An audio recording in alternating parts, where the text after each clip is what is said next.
Welcome to Street Skills headquarters in Rochester, New York. It's April 7th, and here we are.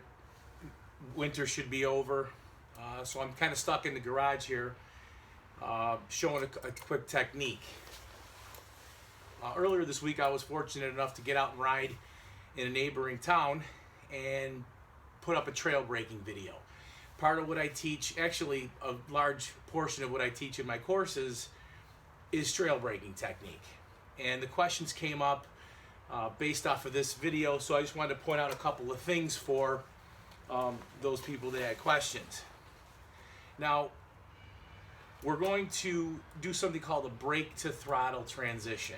So I'm going to rest my two fingers up here on the brake lever, curl the other two fingers on the grip, and basically what's going to happen is I'll be rolled on the throttle as I enter a corner, but I want to slow down.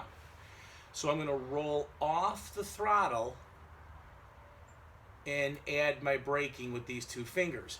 Now, as I'm doing this, I'm in the gear that I want to be in, and everything's great. I've downshifted. I'm only concerned right now with my brake to throttle and throttle to brake transitions. So as I approach this, let's say it's a right-hander, I'm going to roll off. I call it rolling it up your hand. So we're going to roll up our hand, so we're kind of squeezing in a downward way. So now I'm on the brakes. I go past the entry point of the turn. I stay on the brakes. Lean into the turn, look where I'm going.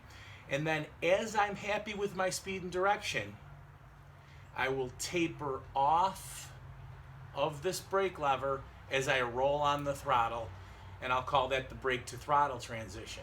So entering the corner, front brake, I go from a throttle to brake transition as I'm vertical, because I want to slow down for this turn, but then I tip in, I'm still on that front brake, and then I will brake to throttle transition when I'm happy to power out. As far as the rear brake in this situation, that's something we could talk about a little bit later. But generally speaking, this is the trail braking technique that I'm referring to. Hopefully we'll be out riding real soon.